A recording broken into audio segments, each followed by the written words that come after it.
Let's stay in Italy, ladies and gentlemen, and go from Paola to Paolo, who's a university professor in Milan, working in the Department of Transport Economics and getting quite some experience in multimodality combined with passenger transport, different passenger transport modes.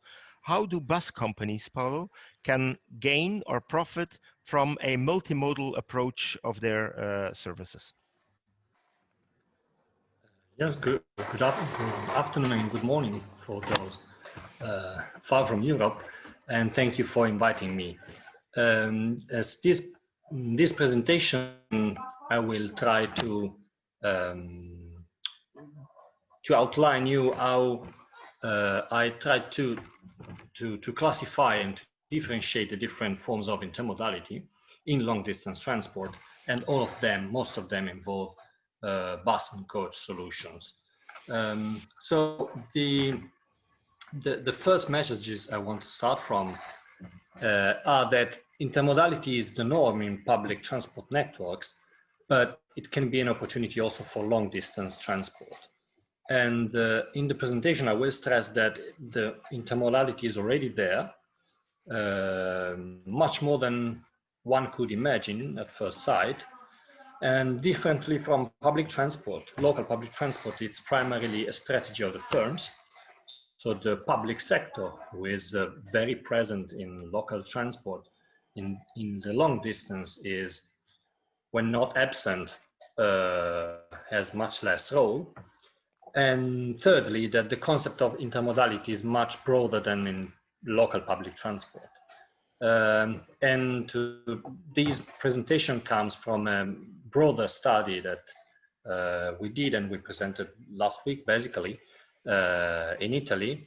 And it involved some case studies, some interviews to the market operators, and ended with a sort of classification of different forms of intermodality. So I tried to systematize the different strategies and different goals of intermodality, with the idea of helping the operators to move into this field.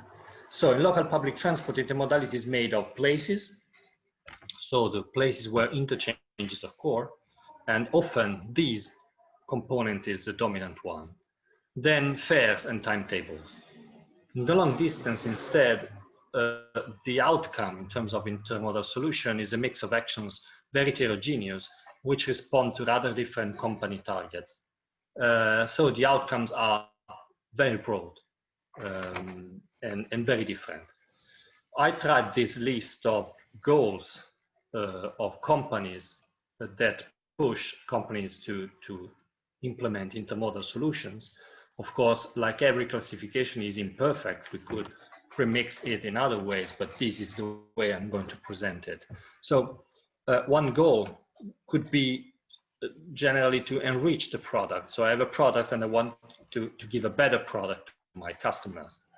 A second goal is to extend the network. So my company network is limited, and through, for example, agreements, I can extend my network.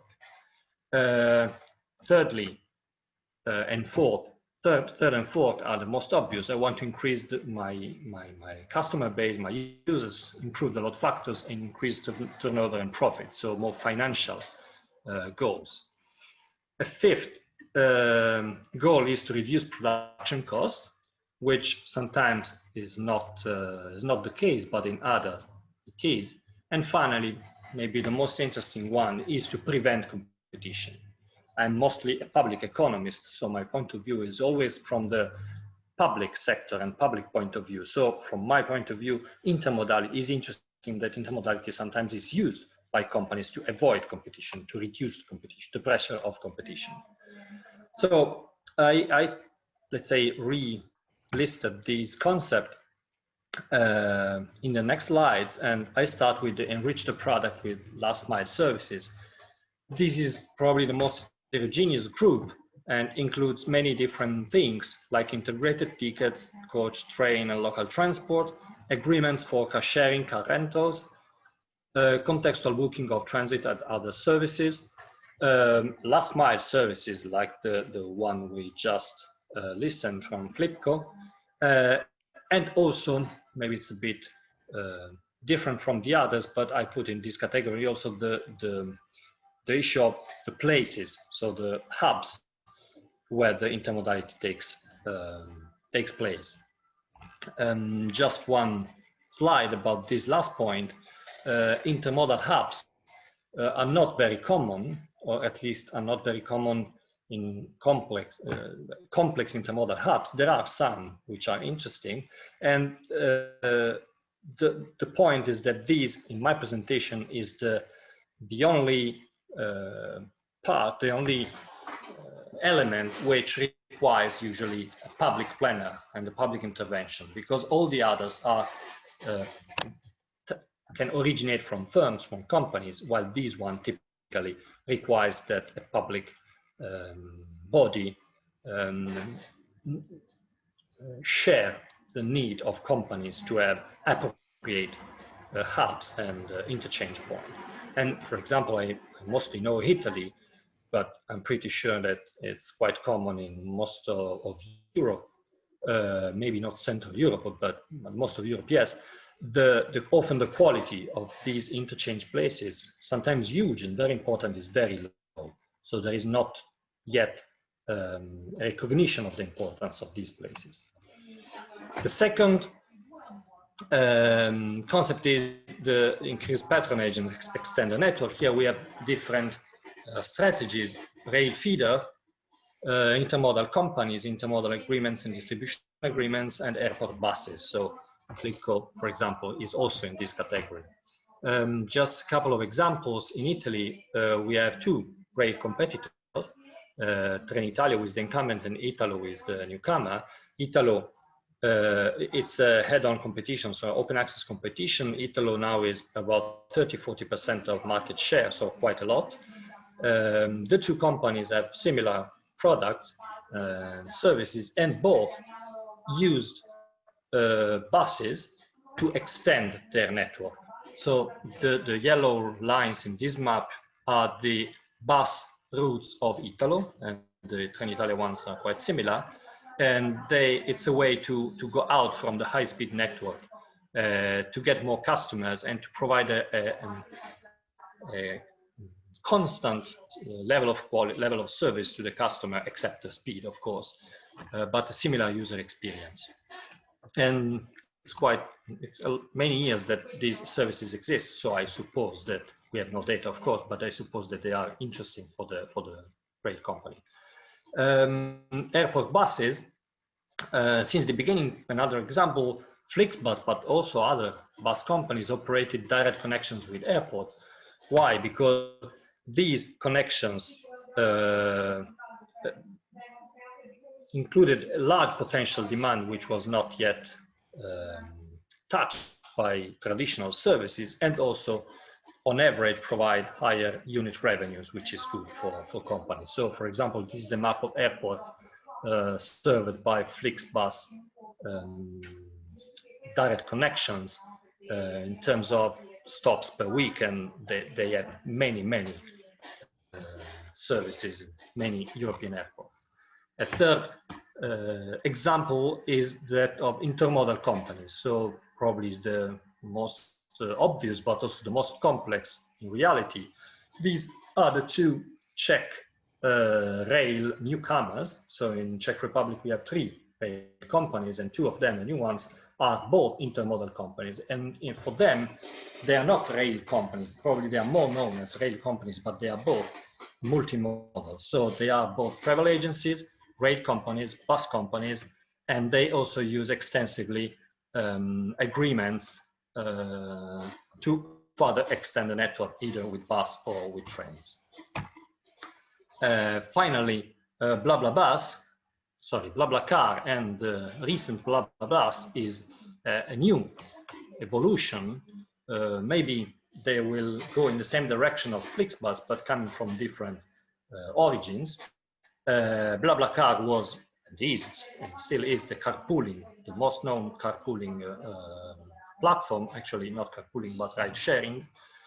And they purchased WeBus from SNCF, with the idea, they changed it in BlaBlaBus with the idea of creating a true integration between carpooling and buses. This is something new, which maybe will deploy in the next years.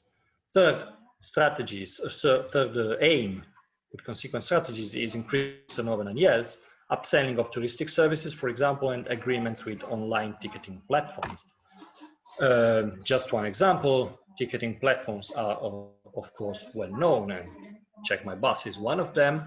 They are born to help users to cope with the initial low-cost airline jungle, especially, but they develop further with bus liberalization. So in a context of initial competition, the customer is a bit confused, and they help effectively in finding the travel solution.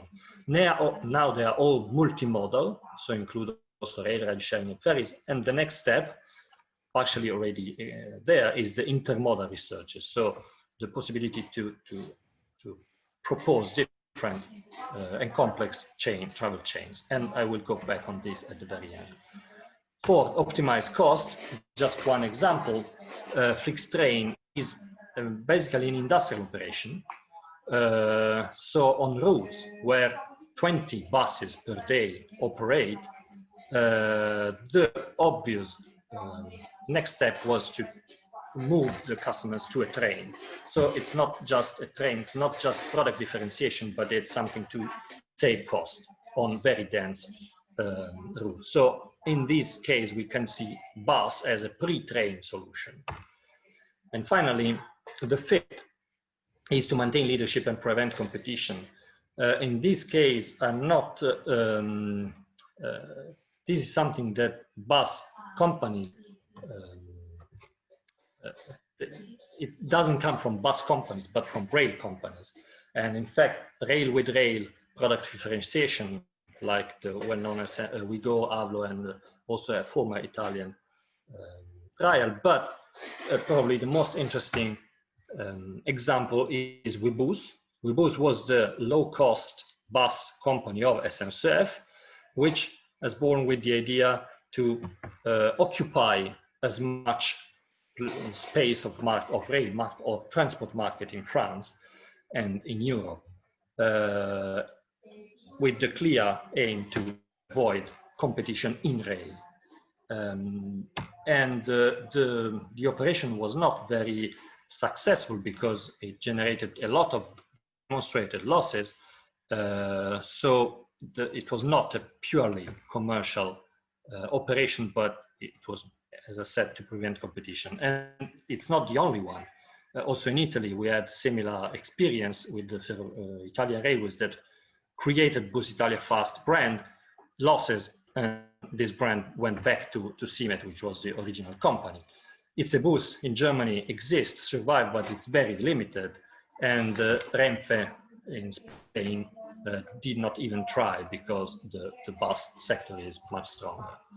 I think I have no time for this part.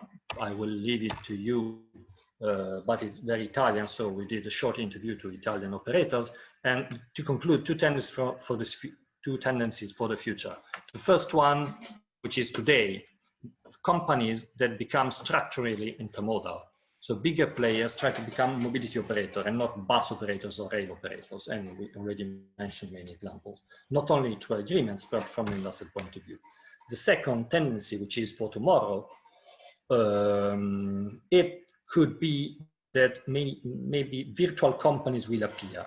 So today, the platforms, the ticketing platforms did already many steps into the market, not only give visibility to all operators, provide comparison of tickets, do the ticketing, and do also customer services partially. But in the future, maybe they could go further with intermodal researches, but especially with planning and co-planning of the network. So finally, they could become the interface with the customer, main interface with the customer, and become for the customer like a transport company, even if they just put together demand and supply. Thank you. The presentation, of course, will be available for the missing parts. Thank you so much, Paolo. I also understand that the slides that you skipped in your presentation today due to time reasons, they will be available on the websites as well. So the Yes. entire presentation will be there, including the contact details for Paolo. If you want to contact him specifically further, you can do it via the Q&A or directly via Paolo after this session. Sure. Paolo, there is one thing that comes into my mind every time I hear that kind of presentations about multimodal offers by bigger public or private companies, right? And if I compare this and the consequences of this multimodality with the consequences of, for example, further digitalization, but also the consequences of, let's say, the way to zero emission bus services, where investments are increasing, etc. What does this evolution mean for the size of our future bus companies? Let me phrase this differently. Will a small or middle-sized bus company still be able to play a role in this concept? And if yes, how will this role look like? Simple question. I try. Well, I am probably not so entitled to answer because I am an academician and a researcher, so I'm not directly in the business, even if I'm working on this since 10 years. My feeling from outside, so it's from outside, is that yes, the role for small companies, which means micro or also mid-sized companies, is probably going to decline because some scale economies exist, undoubtedly, without doubt. Yep. But at the same time, I don't think that it's going to be like in the air sector. So there are many similarities in evolution of the air sector and the bus sector, much more than we rail. But I think that in the bus sector, scale economies are smaller, even if they exist, and digitalization, the liberalization came with the digitalization, Yes. not before. Yes. So the room for smaller companies will exist thanks to platforms, for example. Yep.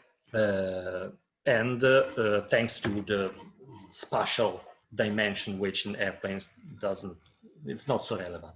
Mm-hmm.